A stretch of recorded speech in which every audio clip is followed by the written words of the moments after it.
Técnicamente, para nosotros entender un poco traumatología, tenemos que tener mucha noción en relación a lo que es anatomía, porque técnicamente son dos especialidades o dos temas que van de la mano.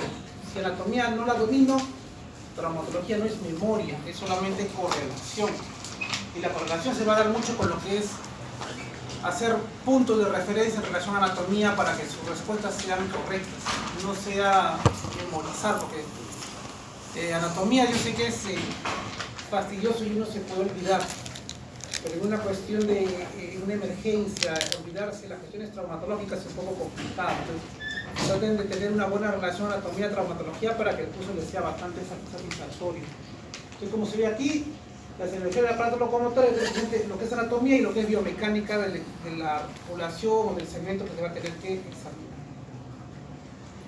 En esta especialidad, lo que es la semiología va a variar un poco en relación al orden. Entonces, normalmente nosotros, una de las opciones principales que nosotros vemos en un paciente es la inspección.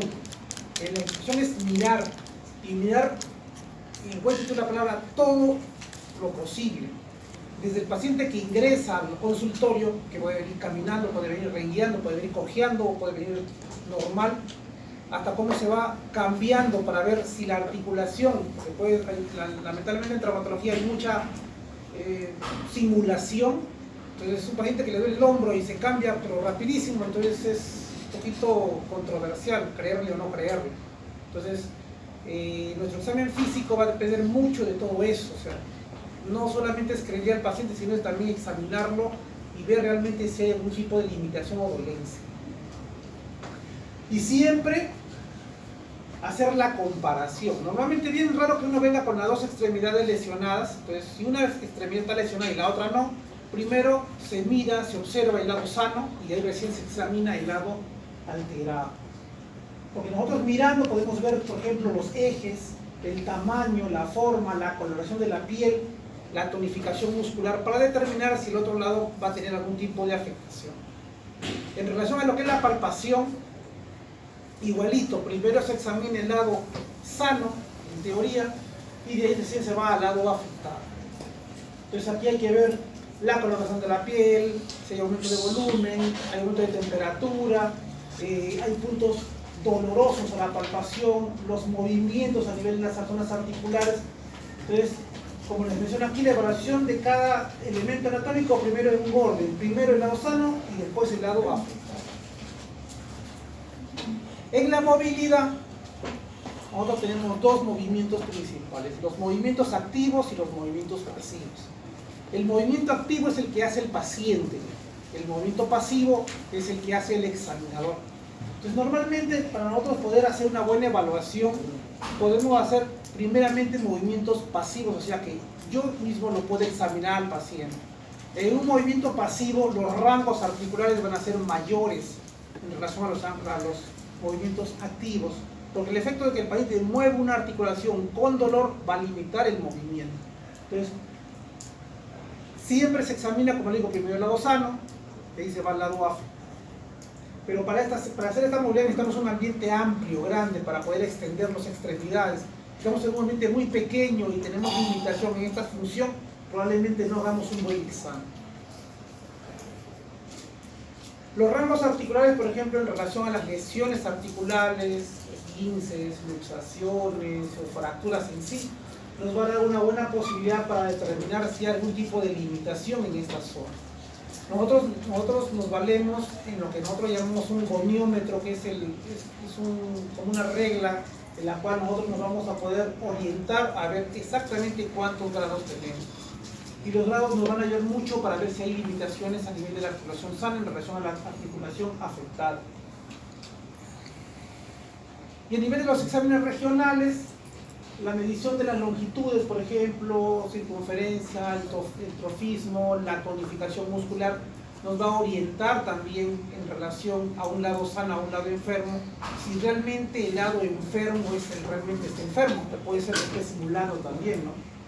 La tonificación muscular siempre se va a incrementar mucho más en un lado sano que en un lado alterado. Una articulación que tenga dolor, una articulación que tenga limitación, una articulación que esté afectada, una artritis, una artrosis, lo que sea, como hay limitación funcional, los grupos musculares no van a trabajar bien, por lo tanto su tonificación va a ser menor.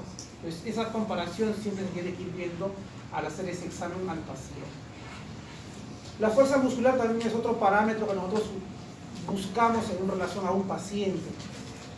Entonces, los movimientos, como ven, ahí ven una tabla en relación a cómo nosotros podemos evaluar la fuerza de un paciente en relación a gravedad, movimiento, con resistencia o sin resistencia, para poder nosotros tener una valoración real de la afectación del miembro del paciente. Pero todo el examen físico que yo puedo hacer me va a dar una posibilidad diagnóstica, que se llama impresión diagnóstica. Yo examiné y puedo pensar diagnóstico X, pero para confirmar mi diagnóstico, que debo ser más o menos casi un 80 o un 90%, tengo que pedir un examen auxiliar para definir mi diagnóstico. Por eso se llama examen auxiliar. No es un examen que me va a dar el diagnóstico, sino solamente me va a confirmar lo que ya pensé. Pero si yo no pienso nada, le pido una radiografía a ver lo que sale, eso técnicamente no es una buena evaluación. El examen auxiliar sería como el que nos da la respuesta, y técnicamente no es así. Después de haber estado mi buena anamnesis, haber hecho mi buen examen clínico, solamente pido el examen auxiliar, como dice, auxiliar para definir solamente el 10% de la poca duda que pueda tener. Entonces, en traumatología nosotros tenemos varios exámenes auxiliares que nos pueden orientar a definir un diagnóstico. El examen principal es la famosa radiografía. La radiografía es un examen que técnicamente es barato, se toma en cualquier sitio, o sea, no hay mucha diferencia. Bueno, hay radiografías digitales y las antiguas, con diferencia de costos, pero es fácilmente poderse tomar, o sea, no es muy difícil. Y una radiografía nos va a valorar mucho lo que es estructuralmente la zona ósea. Entonces, si yo estoy sospechando de una fractura, de una luxación, una radiografía cantadito, no hay otra opción. Hasta para ver unos desgastes articulares severos, la radiografía también me puede ayudar. Pero también nosotros tenemos no solamente traumatología de huesos, sino también de partes blandas. Y las partes blandas, como la parte muscular, la parte tendinosa, se pueden desgarrar, se pueden romper, se pueden elongar. Entonces, la ecografía nos da también la posibilidad de poder dar ese diagnóstico. Una ecografía ve específicamente lo que son partes blandas. En algunos lugares la ecografía también ayuda, dependiendo de su resolución, depende también del médico radiólogo, poder dar algunos exámenes un poquito más sofisticados. Pero normalmente la ecografía que comúnmente se puede tomar en cualquier unidad de ecografía son para lesiones un poquito groseras en relación a las partes musculares. Un desgarro amplio, una ecografía tranquilamente lo puede diagnosticar. Aumento de volumen en una estructura, por ejemplo, puedo tener una tumoración en el muslo, que puede ser o sangre, o puede ser un quiste, o puede ser un lipoma, o puede ser una tumoración. Una ecografía nos orienta para ver realmente la densidad que hay en ese aumento de volumen, para definir si estamos hablando de algo sólido, algo líquido o algo mixto. La tomografía axial, bueno, ahora la tomografía axial multicorte, que ya no es la axial computarizada, es un examen mucho más sofisticado para ver la parte ósea. Pero las tomografías mayormente se piden para poder nosotros hacer una reconstrucción del hueso, principalmente para fracturas articulares. Una fractura diaficiaria no me ayuda mucho tomar una tomografía, más es una radiografía. Pero si yo quiero ver una planificación quirúrgica para una fractura de una meseta tibial, por ejemplo, o una fractura de un plafón tibial, entonces una tomografía sí me puede ayudar para ver específicamente en dónde y cómo están las partes óseas. La radiografía, por ejemplo, tranquilamente yo veo una luxación, el paciente viene con limitación funcional, aumento de volumen, y radiográficamente tengo una luxación. Tranquilamente, teniendo el diagnóstico, recién puedo hacer el procedimiento. Siempre cuando veo un paciente con una probable, entre comillas, luxación, tomen antes una radiografía. ¿Por qué? Porque yo sé que en este paciente, si está solamente luxado, está el luxo fracturado. Si está luxado y yo lo jalo, no tengo problema. Hago mi reducción y lo vuelvo a su sitio. Pero si está encima luxado y encima está fracturado, y no tengo imagen que me puedo orientar, yo lo jalo y lo jalo y lo jalo, más lo hincho y lo malo. Y técnicamente no voy a hacer una reducción aceptable. Le pueden poner un buen analgésico, un buen antiinflamatorio, demorará pues unos máximo 10 minutos para tomar la radiografía, y cuando tenga ya una luxación pura, recién hacer su maniobra de reducción. No se aviene, a menos que este paciente ya tenga una luxación inveterada, que venga a cada rato luxado el hombro, y ya no por un traumatismo, solamente hasta por estirar el brazo se le salió.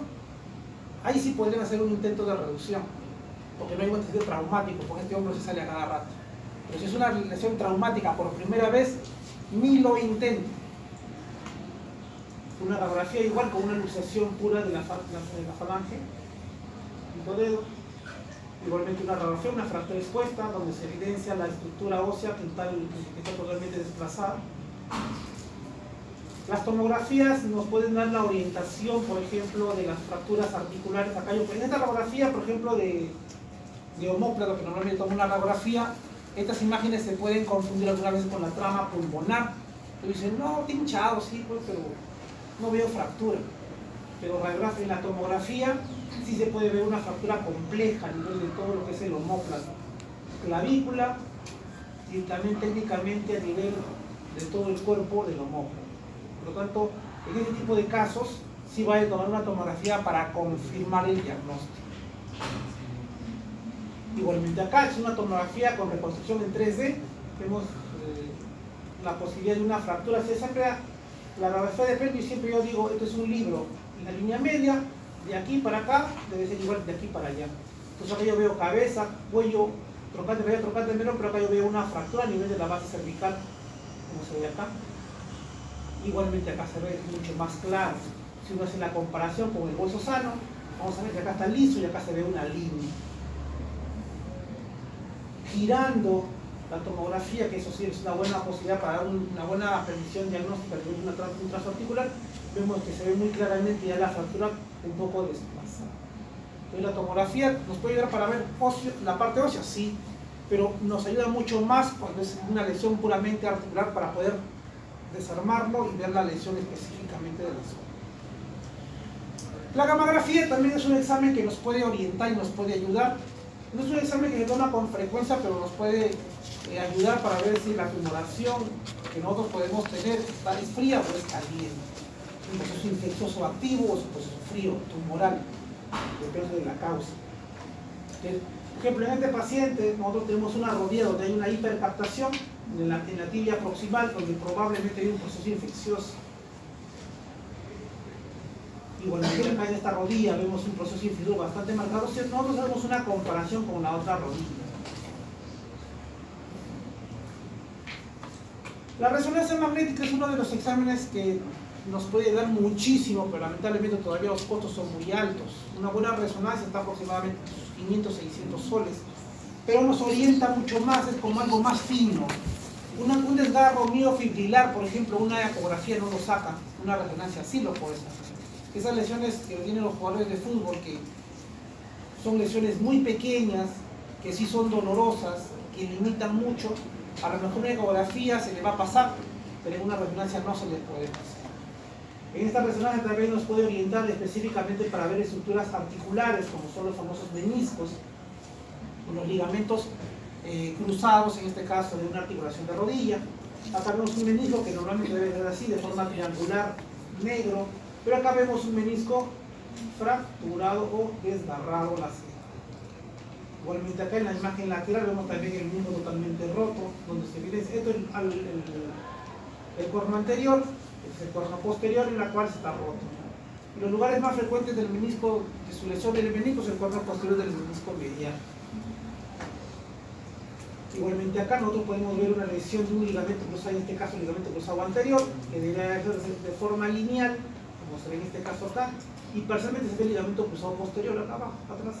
Pero acá se ve un desorden, aumento de volumen, esto blanco significa derrame articular o sangrado o líquido dentro de la articulación, pero al no ver una armonía en el pasaje del ligamento cruzado anterior, y con mi examen físico, con un Leishman positivo, técnicamente eso y un aumento de volumen con un derrame articular, mi diagnóstico se confirma totalmente. En los síndromes traumatológicos, por ejemplo, en traumatología nosotros tenemos diferentes tipos de enfermedades, no solamente una fractura, sino tenemos las lesiones congénitas. Y lesiones congénitas es todo un mundo aparte de lo que es traumatología. Por eso la especialidad es ortopedia, que tendría que ser esto, y traumatología, que son traumatismos técnicamente parte de cómo hacer cosas. Entonces, en las enfermedades congénitas o síndromes congénitos nosotros podemos tener millones de lesiones de nacimiento, y una de las más frecuentes y más comunes es la famosa displasia de cadera, en la cual nosotros hacemos que una articulación, en este caso la cadera, se altere de forma congénita, como se puede decir. Y en una displasia de cadera no solamente se altera lo que es la parte ósea, sino se altera la parte ósea, la parte capsular. Hay una deformación. Si ustedes comparan esta articulación con la de acá, vemos que este acetábulo está un poco más pegado a la cabeza, pero esto está muy vertical y la cabeza está técnicamente fuera de su sitio. Entonces estamos hablando de una luxación congénita de cadera. La focomelia, por ejemplo, también es otro síndrome congénito que se presentaba antiguamente. Había un medicamento que se llamaba la talidomida, que se utilizaba mucho en gestantes y por mala suerte condicionaba este tipo de problemas. Las focomelias pueden ser proximales o distales, la ausencia del húmero, la ausencia del antebrazo. Y no solamente afecta a los miembros superiores, sino también a los miembros inferiores. Detectado el medicamento que condicionaba esto y sacado del mercado, técnicamente empezó a desaparecer el tipo de síndrome. Podemos tener las polidactilas, como vimos a un paciente hoy día en consultorio. Las polidactilas son dedos supernumerarios, y los dedos supernumerarios van a condicionar algunas veces las hormas de los calzados son estándar en relación al ancho, no al largo. Por lo tanto, un arco anterior muy ancho sí va a condicionar dolor e irritación en la base, en la parte de la base, en este caso del sexto dedo. Entonces, en este tipo de casos se tiene que sacar el dedo más pequeño, más poco desarrollado, que tiene menos volumen y menos función. Es una polidactilia en relación a los dedos de los pies, pero también existen en las manos. Como síndromes infecciosos, este es mi paciente que le dije a mis alumnos que hoy ya vimos a dos pacientes con osteomielitis aguda. Este es el que se lleva todo a la descomposición de los fémur. Un paciente que yo lo manejo casi más o menos unos 8 años con un proceso infeccioso de fémur, con una panosteomielitis porque es un fémur totalmente infectado. Tuvo una pseudoartrosis, lo operaron mal, no sé en dónde lo operaron, llegó al hospital, se les manejó y tiene pues una deformación. Y eso sí, la osteomielitis es una enfermedad infecciosa que no tiene cura. Se puede controlar, se puede manejar, pero no se cura, porque este paciente siempre va a quedar con una deformación en el hueso. Y para cualquier mala suerte, baja las defensas, se golpea, estornuda, no sé, la herida nuevamente se puede prender, el cuadro inferior se puede prender y empieza a drenar nuevamente. En este caso es característico que en la piel tenga puntos de drenaje, como fístulas, que se abren y se cierran en cualquier momento. Y lamentablemente, también vimos otro paciente que lo mandamos a emergencia, que tenía un valor bien, sin comentarios, que le va también a dar la posibilidad. Entonces, en una osteomielitis, el germen más frecuente es el estafilococo dorado o el aureus, pero no significa que sea el único. Es un paciente ya con osteomielitis, el mejor tratamiento preventivo es evitarlo, como se dice. Toda fractura expuesta, cubrirlo, tratarlo rápidamente con antibióticos y darle un buen lavado.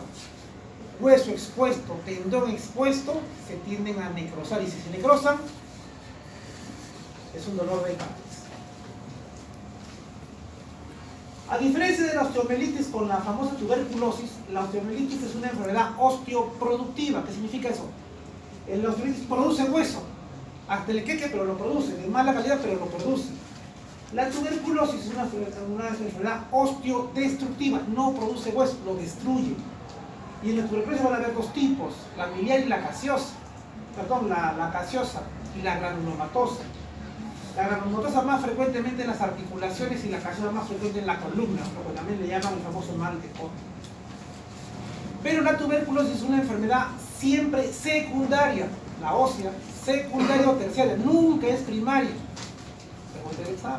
Entonces, tengan presente eso para que cuando hagan el diagnóstico, como un paciente en la mañana, pensaba que la tuberculosis era primero, después les pasó otra cosa.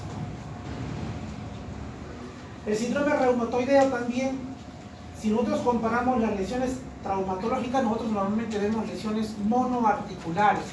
Una lesión poliarticular, en este caso una artritis reumatoidea, que el proceso está técnicamente en todo su cuerpo, es un paciente que técnicamente lo que tiene que ver el reumatólogo. Pero también nosotros vemos pacientes con deformaciones, y estas deformaciones tenemos que manejarlas, porque el reumatólogo técnicamente no opera. Entonces, en este tipo de pacientes, con sus exámenes de laboratorio, puede tranquilamente dar el diagnóstico certero y manejar ortopédicamente o quirúrgicamente sus secuelas deformativas, ¿no?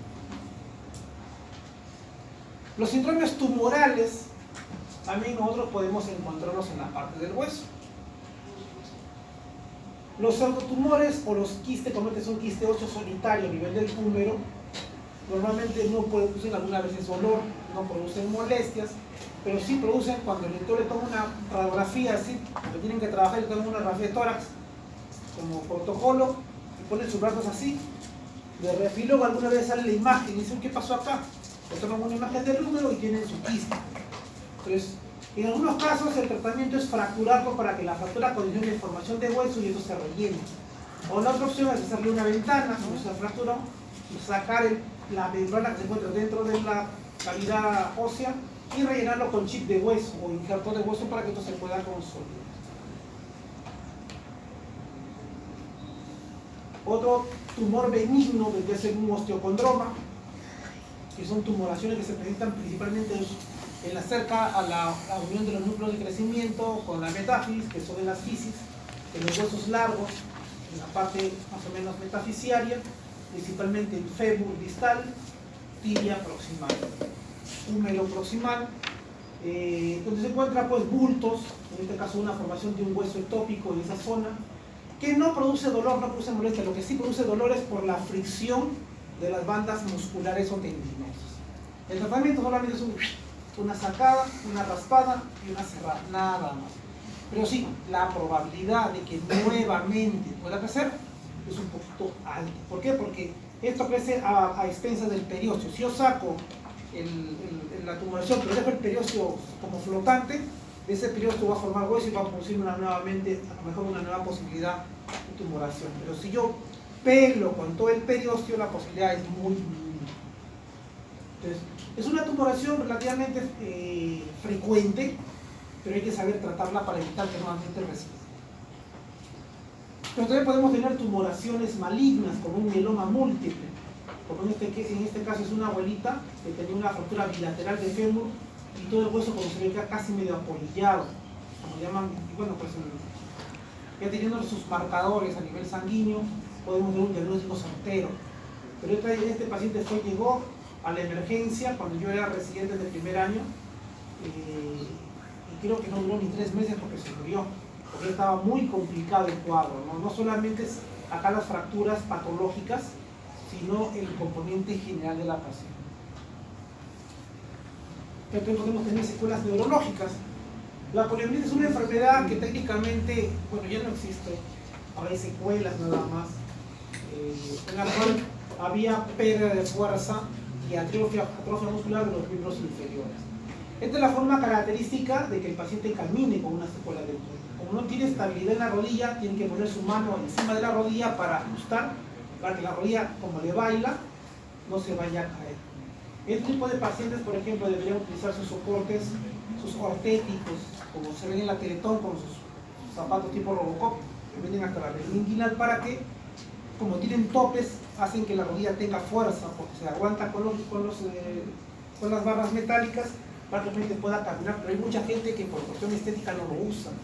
Entonces, llegan a deformar las articulaciones, principalmente las caderas, y cuando llegan a la consulta vienen con una cadera totalmente destruida. Y en las secuelas traumáticas o síndromes traumatológicos, nosotros podemos tener la famosa pseudoartrosis.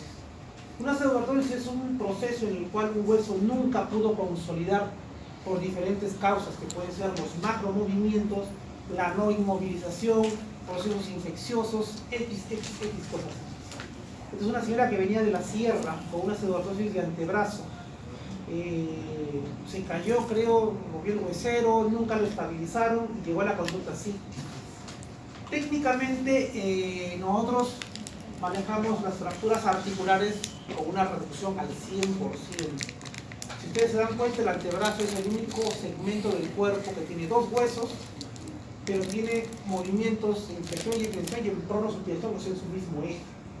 Y ese movimiento de pronosupinación es un movimiento que solamente lo tienen los humanos, ningún animal lo tiene. Por lo tanto, el antebrazo, según la Sociedad de Traumatología, lo considera como una articulación, por lo tanto su reducción debería ser al 100% para que esta función no se pierda. Por lo tanto, este paciente ya tendría que haberse operado, pero no quiso operarse. Nadie se lo obliga. Entonces, a este paciente solamente se le manejó como una especie de brazalete, un ortético en la ortopedia para que por lo menos su mano no se le caiga, esté en una mejor posición, porque aquí técnicamente la función de los dedos está. La consolidación visual es cuando un hueso consolida pero en una mala posición, igual este es un antebrazo en la cual consolidó no sé cómo, por lo tanto el movimiento de pronosupinación también se afecta, esto tiene que romperse y tratar de alinearse en una mejor posición, en una posición anatómica. Una fractura patológica, ¿qué significa? Es una fractura en un hueso enfermo. Un hueso enfermo puede ser un hueso con un quiste, un hueso metabólicamente afectado, una osteopetrosis como se ve acá, un proceso infeccioso, N causas. Pero es un hueso que no es normal, es un hueso enfermo. Por eso se le llama fractura patológica. Entonces el tratamiento algunas veces hay que trabajar principalmente por el problema inicial y después darle una buena estabilidad. Si nosotros vemos una fractura a nivel que no compromete la articulación, podemos ubicar y darle una estabilidad relativa. Pero si vemos un trazo articular, necesitamos utilizar una estabilidad absoluta, ¿no? Los síndromes en las personas más jóvenes, en que hacen deporte, ahora que hay mucha boga en las escuelas de fútbol, de vóley, de básquet, de gente muy joven, tengan presente que las articulaciones todavía no están alguna vez para soportar mucha carga de fuerza y técnicamente actividad competitiva. Entonces, si nosotros nos damos cuenta, en personas jóvenes los núcleos de crecimiento todavía no se cierran, por lo tanto hay todavía tendones, hay ligamentos y hay cartílago que se puede maltratar. Entonces, este maltrato, dependiendo de la actividad deportiva, se puede presentar muy fácilmente. En los jugadores de fútbol, por ejemplo, jóvenes, la enfermedad de Gottselater es una de las lesiones más frecuentes y comunes, es una osteocondrosis del tubérculo tibial. En la gente que juega vóley o que juegan básquet, que saltan y saltan y saltan, la enfermedad de Sever, que es la osteocondrosis del calcáneo, también es una enfermedad bastante común y bastante frecuente. Pero la enfermedad de Le-Calvé-Perthes, o una necrosis vascular de la cabeza femoral, en la especie femoral, también es una enfermedad que se puede presentar por una lesión, todavía no hay una causa definida por cuál se presenta, pero produce una deformación en la articulación. Ahí tienen, por ejemplo, la enfermedad de Blom, la enfermedad de Cindy-Larsen-Johansson, que es a nivel de los polos de la rótula, pero son cosas ya mucho más esotéricas para ustedes. Síndromes degenerativos articulares también, las artrosis o las degeneraciones articulares también son muy comunes y muy frecuentes en la consulta diaria. Acá vemos una coxartrosis bilateral severa, con la cabeza totalmente deformada, ausencia del cuello y el trocánter mayor casi muy ascendido, igual como el otro lado. El trocánter mayor técnicamente, si ustedes se acuerdan, la cabeza con el cuello y la diáfisis femoral debe tener más o menos 135, 130 grados.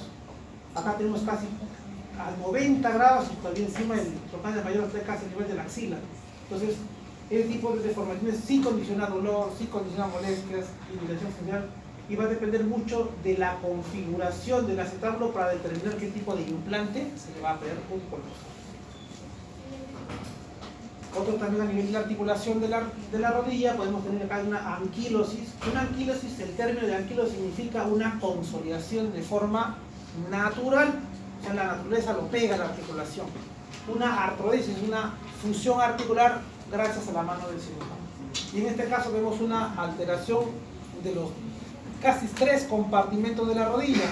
el fémoro tibial externo, fémoro tibial interno y el fémoro patelar. Los 3 compartimentos afectados, o si no, una artrosis tricompartimental, que también le dicen. Enfermedades idiopáticas como las escoliosis, de causa desconocida, como se ve en esta imagen acá. Va a depender los grados, va a depender la localización, va a depender de la edad, los antecedentes traumáticos para darle un tratamiento definido. O los problemas con cambios circulatorios o alteraciones vasculares, ¿no? Es un paciente que llegó a la emergencia con un pie momificado, pero no significa que el pie momificado, la obstrucción vascular está acá. Este tenía una obstrucción a nivel por debajo de la región poplitea. Entonces, esto es igual que una manzana. Si una manzana la miro por fuera y la veo rojita, como la de la... ¿ya? Entonces, por fuera yo lo veo bien y tiene un puntito que es un huequito como de un gusanito, ¿no? Pero si yo la parto, dentro está todo podrido. Esto es casi igual. No significa que como yo tengo mi necrosis a nivel del pie, le voy a cortar acá. Hay que ver, en este caso hay que determinar el nivel de obstrucción vascular para poder recién hacer la amputación. En este caso, técnicamente, este es un foco infeccioso que no tiene ya, lamentablemente, ningún tipo de valor. Dejándolo no sirve para nada, ¿no? Entonces, lamentablemente, aquí hay que hacer un tratamiento radical, pero hay que saber en dónde cortar, porque si yo corto acá, como no hay buena circulación, esta herida nunca va a cerrar y se va a abrir, va a salir tus por litros, por lo tanto, va a ser un paciente que va a ser cada vez cortado con una mortadela y va a ser muy traumático. Entonces nosotros, algunas veces no es que nosotros seamos muy radicales y dice, oye doctor, tengo una lesión en mi dedo y me corta por encima de la rodilla, y dice que desgraciado. Entonces, si yo tengo una obstrucción en la región poplitea, el tiempo dirá que eso va a ir necrosando, o sea, no va a funcionar si hago una amputación por debajo de la rodilla. Entonces es más fácil hacer un corte que hacer 5 o 7 cortes. Mutilar a un paciente un dedo, un pie, un antepié, un retropié, la tibia y llegarse al fuego, no sé si la gente va a aguantar, ¿no? Pero hay que explicarle bien al paciente, porque también eso es una opción, pero hay muchos que lamentablemente pues llegan a un grado tan extremo como en este caso que ya no hay mucha opción de darle tratamiento. En síndromes metabólicos podemos tener lo que es la enfermedad de Payet, en lo que es la famosa osteoporosis, igual con la osteopenia. Pero con los exámenes de laboratorio nosotros podemos definir cada uno y poder darle probablemente un tratamiento correctivo, adecuado, para que por lo menos el paciente tenga una buena calidad. Y ahora viene pues la famosa, la cuestión traumática, porque nosotros manejamos en traumatología, ¿no? Las lesiones traumáticas principales deben ser lo que es la contusión o un golpe, que nos puede producir un hematoma. Tenga presente que un hematoma va a depender mucho de la coloración y cómo se vea para poder definir en qué momento se da. Porque este paciente, si me dice yo, doctor, acabo recién de golpearme, no le voy a creer, pues, ¿no? Porque después tiene ya